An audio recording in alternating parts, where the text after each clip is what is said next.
A dor causada por seus amigos. O cálice de Cristo se constitui de dezenas de sofrimentos iniciados no jardim do Getsêmani e indo até o Gólgota, local da crucificação. Neste livro, estudaremos as dores que vivenciou no Getsêmani, à exceção da negação de Pedro. Em outro livro, desta coleção, analisaremos todas as etapas do seu julgamento e de sua crucificação. Qual foi o primeiro sofrimento que Cristo experimentou? Foi aquele causado por seus 3 amigos. A dor mais aguda tem como origem atos das pessoas que mais amamos. No ápice da sua dor, o mestre pediu o conforto e a companhia de Pedro, João e Tiago. Mas eles não conseguiram atender o seu pedido. Ele não apenas lhe disse: "A minha alma está triste até a morte", mas também acrescentou: "Ficai aqui e vigiai comigo". Nunca esperaram que ele declarasse que estava triste, nem jamais pensaram que um dia o mestre, tão forte e inabalável, precisasse de companhia. Vamos ver o impacto que provocaram em seus discípulos a declaração e o pedido daquele que viveu a arte da autenticidade. Ao ouvirem tais palavras e observarem o semblante angustiado do mestre, aqueles galileus ficaram profundamente estressados e, consequentemente, mergulharam num estado de sonolência. O estresse intenso roubou do córtex cerebral uma energia que será usada nos órgãos da economia do corpo, como a musculatura. O resultado desse roubo de energia é um cansaço físico exagerado e inexplicável. Grande parte das pessoas ansiosas, deprimidas ou que exercem trabalho intelectual intenso apresenta essa sintomatologia. Por se estressarem muito ao pensar, estão sempre roubando energia do cérebro, o que as deixa continuamente fadigadas sem saber o motivo. Não fizeram exercício físico, mas ficam sem energia. Quando a fadiga é intensa, gera-se uma sonolência como recurso de defesa cerebral, pois ao dormir, repomos a energia biopsíquica. Lucas, autor do terceiro evangelho, era um excelente médico. Sua característica fundamental era ser detalhista. De origem provavelmente grega, deve ter herdado a capacidade de observação do pai da medicina, Hipócrates. Talvez tenha sido um dos primeiros médicos que viu a correlação entre a mente e o corpo. Lucas disse: "Eles dormiam de tristeza". Deduziu que o sono dos discípulos estava ligado a um estado de ansiedade e tristeza. Observou que aquele sono não era fisiológico, natural, mas decorrente do fato de não suportarem a dor do mestre, de não aceitarem a separação. Com essa constatação, Lucas inaugurou a medicina psicossomática, pois muitos séculos antes já sabia das manifestações da psique ansiosa no soma, organismo. Já conhecia algumas consequências do estresse. O sono dos discípulos era uma grande defesa inconsciente, uma defesa que procurava evitar assistir à agonia do mestre e, ao mesmo tempo, buscava repor a energia cerebral consumida excessivamente pelo processo de hiperaceleração de pensamento e da atenção. Pedro, Tiago e João eram homens fortes, acostumados a passar a noite no mar. Dificilmente algo os abalava. Todavia, Jesus cruzou suas histórias e os fez enxergar a vida por outra perspectiva. O mundo passou a ter uma nova dimensão. O mestre de Nazaré lhes havia ensinado a arte de amar e discursado amplamente sobre um reino onde não havia mais morte, dor ou tristeza. Entretanto, quando ele disse que sua alma estava profundamente angustiada, uma avalanche de ideias negativas solapou a mente dos discípulos. Parecia que o sonho tinha acabado, os olhos deles ficaram pesados, mergulharam num sono incontido. Após ter tido essas palavras, Jesus se afastou algumas dezenas de metros dos seus discípulos e foi ficar só. Queria se interiorizar, orar e refletir sobre o drama por que passaria. Depois da primeira hora de oração, veio ver os seus, mas os achou dormindo. Apesar de frustrado, não foi intolerante com eles, acordou-os afavelmente. É difícil entender tamanha gentileza diante de tanta frustração. Deveria ter ficado irritado com eles e censurado sua fragilidade, mas foi amável. Provavelmente nem queria despertá-los, mas precisava treiná-los para enfrentar as dificuldades da vida. Queria fazê-los fortes para lidar com as dores da existência. Muitos de nós somos intolerantes quando as pessoas nos frustram. Não admitimos seus erros, não aceitamos suas dificuldades, nem a lentidão em aprender a determinadas lições. Esgotamos nossa paciência quando o comportamento dos outros não corresponde às nossas expectativas. O mestre era diferente, nunca desanimava. Diante dos seus amados discípulos, nunca perdia a esperança neles, ainda que o decepcionassem intensamente. Com o mestre da escola da vida, aprendemos que a maturidade de uma pessoa não é medida pela cultura e eloquência que possui, mas pela esperança e paciência que transborda, pela capacidade de estimular as pessoas a usarem os seus erros como tijolos de sabedoria. Ao despertá-los, Jesus indagou a Pedro: "Nem por uma hora pudeste vigiar comigo?" É como se ele quisesse transmitir ao seu ousado discípulo: "Você me disse há algumas horas que, se fosse necessário, até morreria por mim. Entretanto, só pedi para você ficar junto comigo na minha dor, e você nem por uma hora conseguiu?" Esta observação poderia provocar em Pedro esse pensamento: eu mais uma vez decepcionei o mestre, e ele mais uma vez foi gentil comigo. Eu merecia ser repreendido seriamente, mas ele apenas me levou a refletir sobre minhas limitações. Depois disso, Cristo retornou à viagem que fazia ao seu próprio interior. Foi novamente orar. O sono que acometeu os discípulos foi a primeira frustração de Cristo. Ele se dera muito a eles, sem nunca ter pedido nada para si. Na primeira vez que lhe pediu algo, dormiram. Não pediu muito, apenas que ficassem junto dele na sua dor.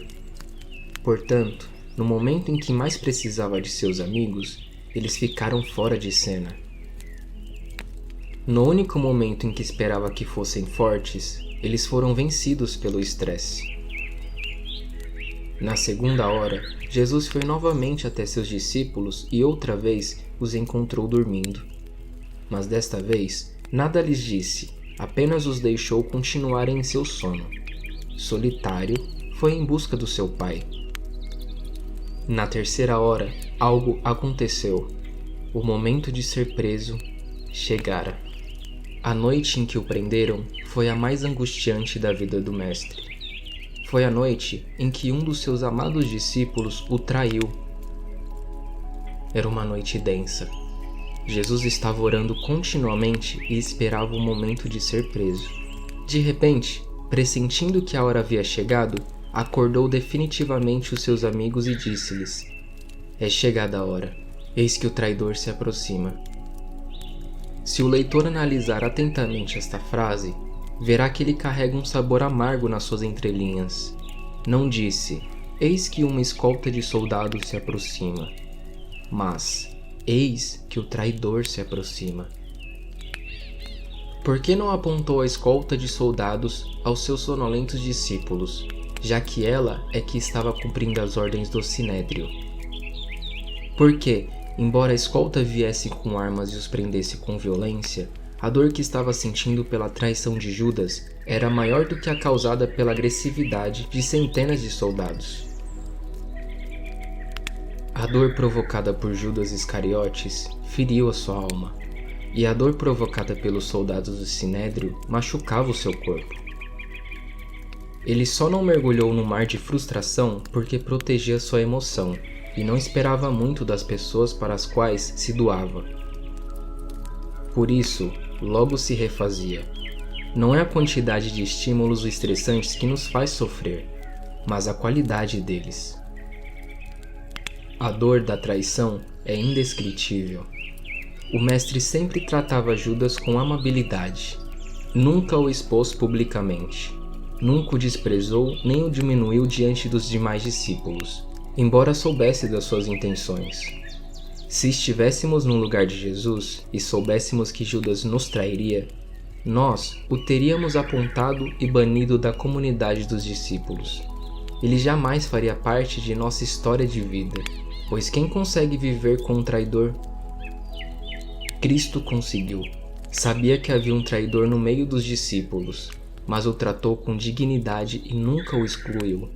Sua atitude é impensável. Ele nem mesmo impediu a traição de Judas, apenas o levou a repensar sua atitude. Que estrutura emocional se escondia dentro desse mestre da Galileia para que ele suportasse o insuportável? Muitas ONGs, organizações não governamentais, lutam para extinguir os crimes contra a consciência e para preservar os direitos humanos, mas Jesus foi muito além.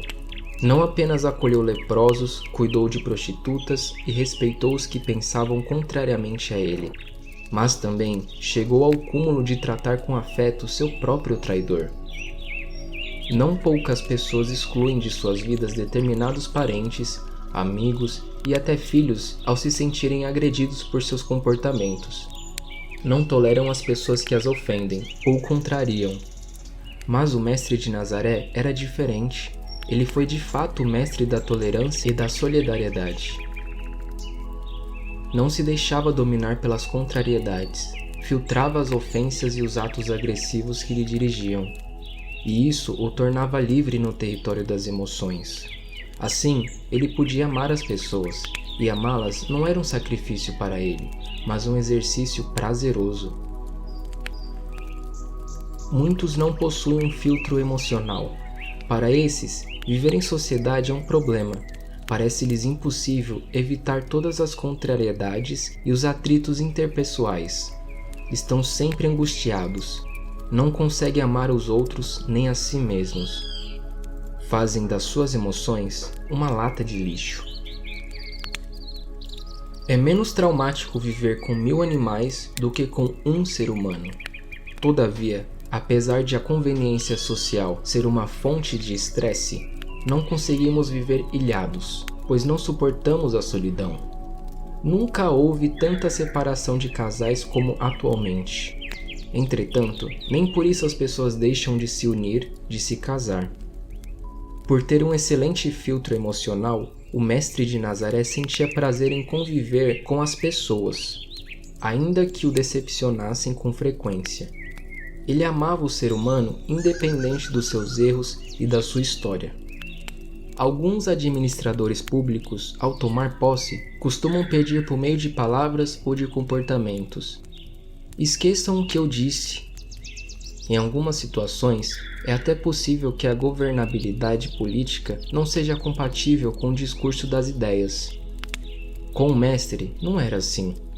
Se houvesse uma pessoa que proferiu um discurso em sintonia com a sua prática, essa pessoa foi Jesus Cristo. Ele discursou: amai vossos inimigos. E os amou até o fim.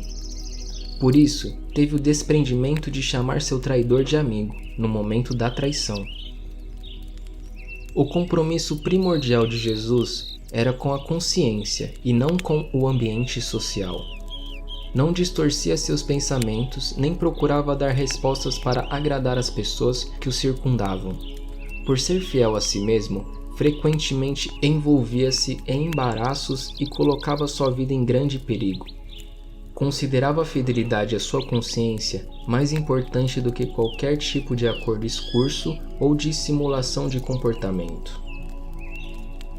Aquele que foi fiel à sua consciência e que ensinou seus discípulos a andarem altaneiramente, no mesmo caminho recebeu um golpe pelas costas. Judas não aprendeu a lição, foi infiel à sua consciência. A traição foi o segundo sofrimento pelo qual Cristo passou. O seu cálice não começou na cruz, mas no jardim do Getsêmani. Todos o abandonaram.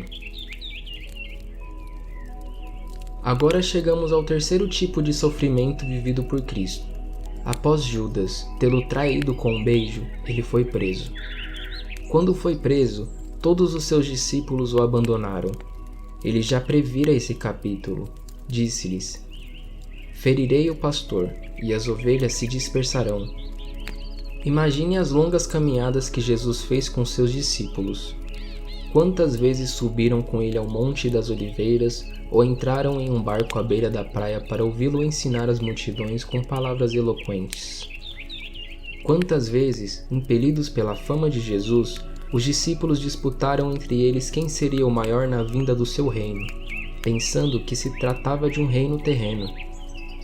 Diante de tanta glória desfrutada pelo carpinteiro de Nazaré, somente uma reação era esperada dos seus seguidores: jamais te abandonaremos, como afirmou Pedro com veemência.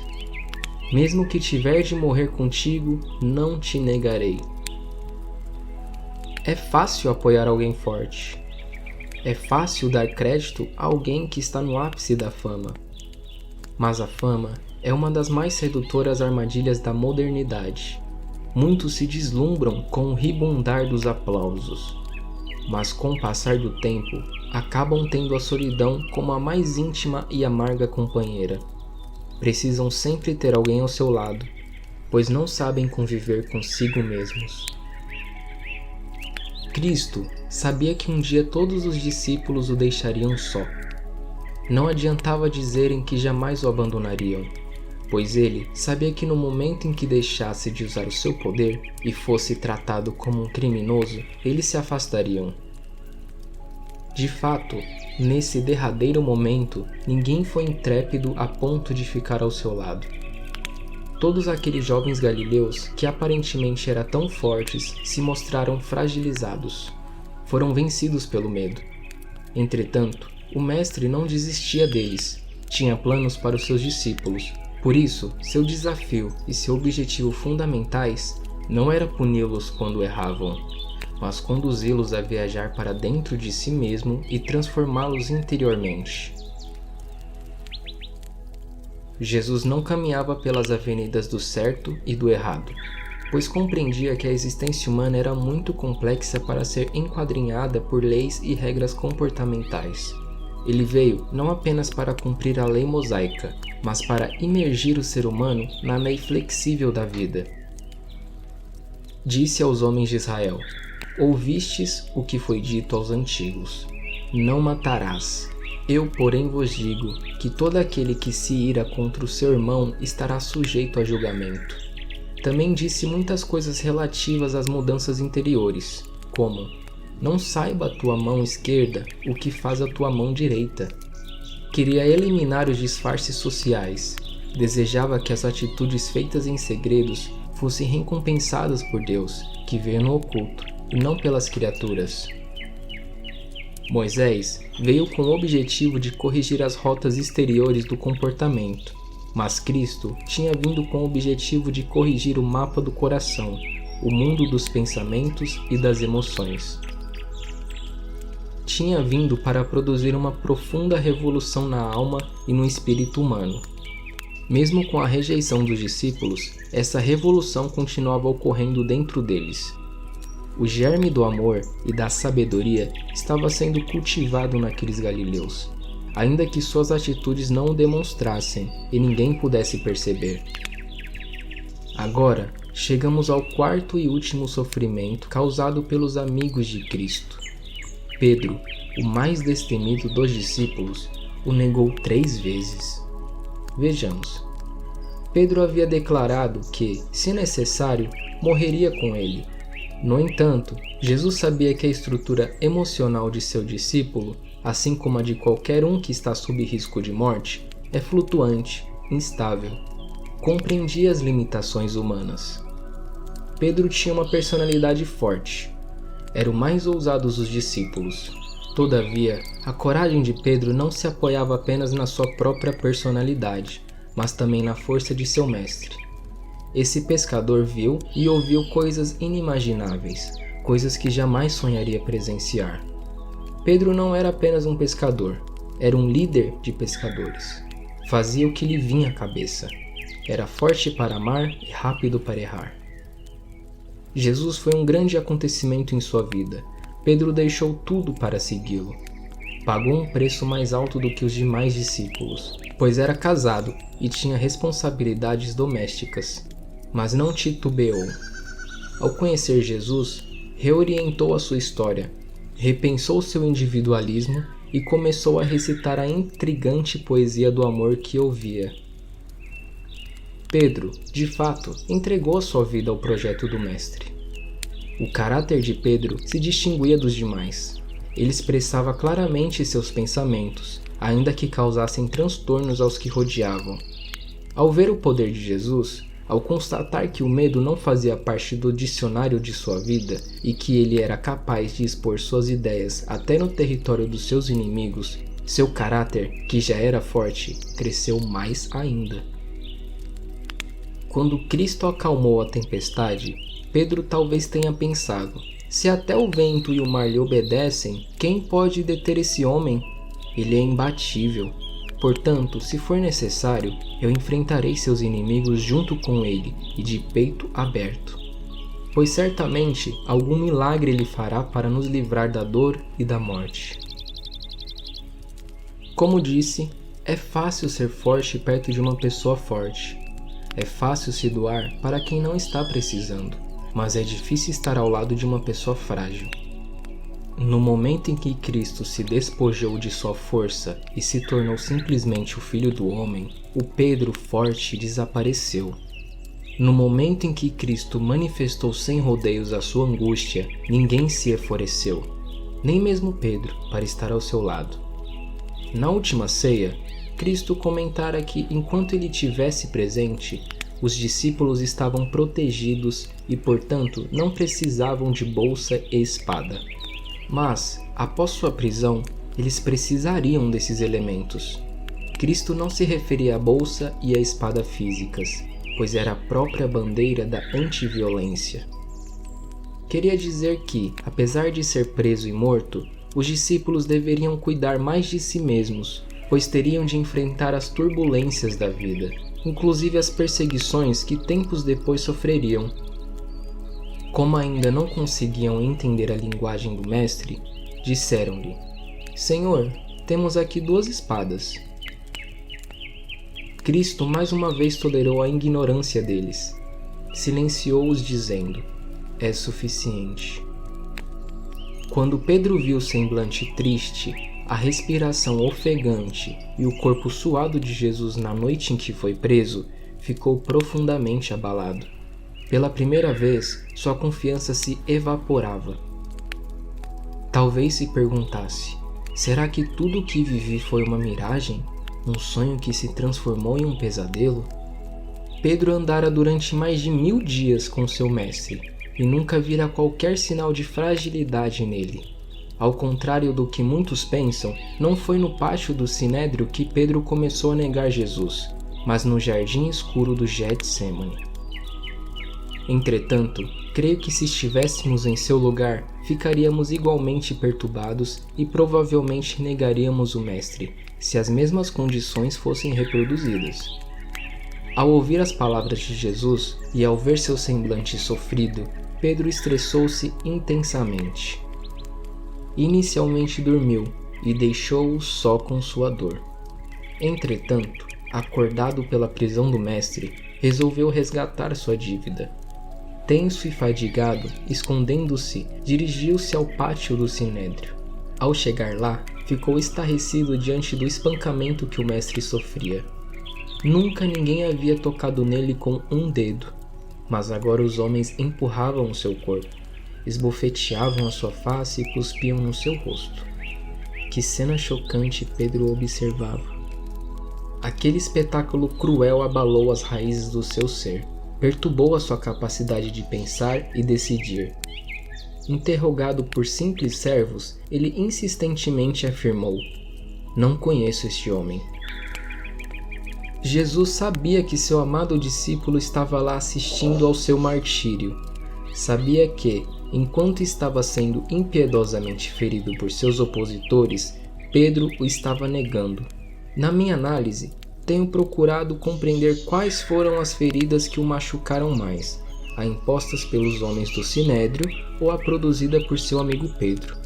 Uma lhe causava hematomas no corpo, a outra lhe golpeava a emoção. Creio que a atitude de Pedro, tendo vergonha do mestre e negando tudo que vira e vivera com ele, abriu naquele momento uma vala mais profunda na alma de Jesus do que causada pelos soldados. No entanto, Cristo amava intensamente Pedro e conhecia o cerne do seu ser. O amor do Mestre de Nazaré por seus discípulos é a mais bela e ilógica poesia existencial já vivida por um homem. Pedro podia excluir Jesus de sua história, mas Jesus jamais o abandonaria, pois o considerava insubstituível. Nunca alguém amou e se dedicou tanto a pessoas que o frustraram e lhe deram tão pouco em retorno. Sempre que Cristo previa um acontecimento frustrante relacionado aos seus discípulos, tinha pelo menos 4 objetivos. Vejamos. Primeiro, aliviar a própria dor. Prevendo antecipadamente a frustração, ele adquiria defesas emocionais para se proteger quando ela ocorresse. Ao ser abandonado pelos discípulos, ele não se surpreendeu. Amava e se doava pelos seres humanos, mas não esperava muito deles. Nada preserva mais a emoção do que diminuir a expectativa que temos em relação às pessoas que nos circundam. Quando esperamos demais delas, temos grande possibilidade de cair nas raias da decepção. Ver todos os seus discípulos tendo vergonha e fugindo de medo como frágeis meninos era uma cena difícil de suportar. Contudo, pelo fato de ser previsto o comportamento deles, Cristo já havia se preparado para aceitar o abandono e a solidão. Como sabiam que os discípulos o abandonariam? Independentemente da condição sobrenatural que lhe permitia prever os fatos, Cristo era alguém que conseguia compreender as reações mais ocultas no cerne da inteligência. Por isso, sabia que seus discípulos seriam subjugados pelo medo e não conseguiriam gerenciar os próprios pensamentos e emoções nos focos de tensão. O segundo objetivo de Jesus era não desanimar seus discípulos, mas prepará-los para continuarem suas histórias. Ao prever que Pedro o negaria e que os discípulos o abandonariam, o mestre queria mostrar que não exigia nada deles. Teria o direito de exigir, pois lhes ensinara durante 3 anos e meio lições incomuns, mas não o fez. Por ser o mestre dos mestres da escola da vida, sabia que superar o medo, vencer a ansiedade e trabalhar as dores da existência eram as mais difíceis lições de vida. O período em que conviveu com seus discípulos era insuficiente para que eles tivessem aprendido tais lições. Por isso, o mestre tinha a esperança de que a semente que havia plantado dentro deles germinasse e se desenvolvesse durante as suas trajetórias de vida. Em terceiro lugar, Jesus queria mostrar aos seus amigos que eles não conheciam a si mesmos e que precisavam amadurecer. Pedro afirmara categoricamente que jamais o abandonaria, e todos os discípulos também fizeram um pacto de amor. Cristo era profundamente sábio, pois tinha consciência de que o discurso deles era incompatível com a prática. Sabia que o comportamento humano muda diante dos estímulos estressantes. Em alguns casos, engessamos de tal forma a inteligência que travamos a capacidade de pensar, o que nos dá uma sensação de branco na memória. Em diversos textos dos evangelhos, o mestre dá a entender que conhecia intimamente a dinâmica da inteligência. Sabia que, sob ameaça, a leitura da memória se restringe, e as reações traem as intenções. De fato, amamos a serenidade quando estamos tranquilos, mas, quando angustiados, vivemos num cárcere emocional. Temos grandes dificuldades de organizar os pensamentos e reagir com lucidez e segurança. O mestre usou a própria dor que os discípulos lhe causariam para conduzi-los a se interiorizar e levá-los a compreender melhor a vida. Que mestre sacrificou-se tanto para ensinar os seus discípulos? Ele os amava intensamente. nunca os abandonaria, mesmo que eles o abandonassem. Finalmente, Jesus queria prepará-los para que não desistissem de si mesmos, apesar dos seus erros. Desejava que não mergulhassem na esfera do sentimento de culpa e do desânimo. Sabia que ficariam angustiados quando caíssem em si e percebessem que o tinham rejeitado. Ao prever o comportamento de todos, que foi o abandono, e de Judas, a traição, e de Pedro, a negação, queria acima de tudo protegê-los, educá-los e dar-lhes condições para que retomassem o caminho de volta. Infelizmente, Judas não retornou. Desenvolveu um profundo sentimento de culpa e uma reação depressiva intensa que o levaram ao suicídio. Pedro ficou extremamente angustiado, mas retornou ainda que em lágrimas. Por incrível que pareça, Jesus era tão profundo e preocupado com seus íntimos que cuidava até do sentimento de culpa deles antes mesmo que surgisse. Não creio que tenha havido um homem com preocupações tão lúcidas e refinadas como o mestre da Galileia. Os educadores, os pais e mesmo os executivos das empresas preocupam-se em corrigir erros imediatos, refazer as notas do comportamento. Jesus, ao contrário, preocupava-se em levar seus discípulos a desenvolver a arte de pensar, ainda que fosse à custa dos mais aviltantes erros. Antes mesmo que se sentissem culpados, ele já preparava o remédio para aliviá-los. No próximo capítulo, um cálice insuportável, os sintomas prévios.